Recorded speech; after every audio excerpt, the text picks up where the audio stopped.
শেখ পরিবারকে আবার বুঝিয়ে দেওয়া হয়েছে বাংলাদেশ কারো বাপের না।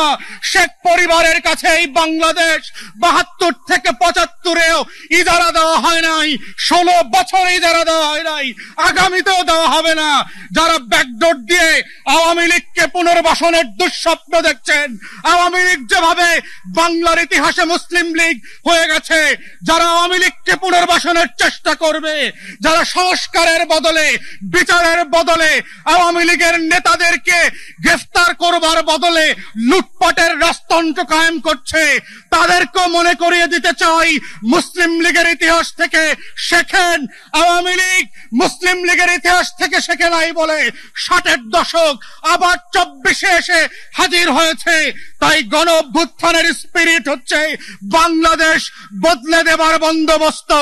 গণ অভ্যুত্থানের স্পিরিট হচ্ছে নতুন করে বাংলাদেশকে ফ্যাসিবাদ মুক্ত বাংলাদেশ গড়বার প্রত্যয় তৈরি করা। গণ অভ্যুত্থানের স্পিরিট হচ্ছে সংস্কার এবং পরিবর্তন। গণ অভ্যুত্থানের স্পিরিট হচ্ছে গণতদন্ত কমিশন করে আমার 1700 শহীদের প্রত্যেকটা লাশের প্রতি ফোঁটা রক্তের বদলা নেয়ার বিচার করা। গণ অভ্যুত্থানের স্পিরিট হচ্ছে 25,000 প্রতিবন্ধী এবং আহত মানুষকে বাংলাদেশের উত্তর প্রজন্মের কাছে পরিচিত করিয়ে দেওয়া।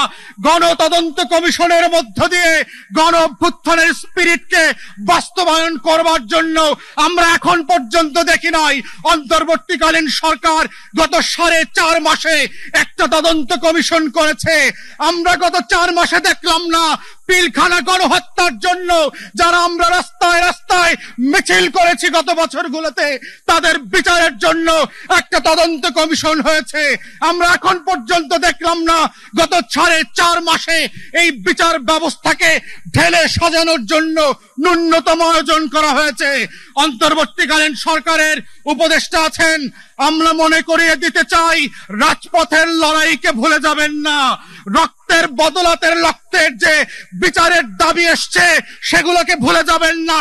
আমলাতন্ত্রের ফাঁদে পড়বেন না। রাজনৈতিক দলের বাটপারি আর নির্বাচনের যে গণ দাবি আসছে এগুলোর মধ্য দিয়ে যেন বিচারের দাবিগুলো হারিয়ে না যায়। তাই আমরা আশা করছি বাংলাদেশের ইতিহাস বদলে দেবার যে লড়াই 24-এ হয়েছে এর প্রত্যেকটা পরতে পরতে বাস্তবায়নের দায়িত্ব আপনাদেরকে নিতে হবে। না হলে ফ্রেঞ্চ রেভলিউশন থেকে রুশ বিপ্লবের ইতিহাস থেকে শিক্ষা নেবেন। আপনারা এবং আমরা গিলোটিনের নিচে আছি, বিচার করবেন, না হলে আমরা এই বিচারের মুখোমুখি হব।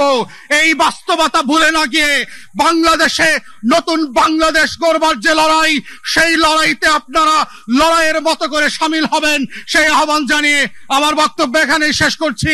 সবাইকে অসংখ্য ধন্যবাদ। ধন্যবাদ মায়ের ডাক এবং তার পরিবারদেরকে। আসসালামু আলাইকুম।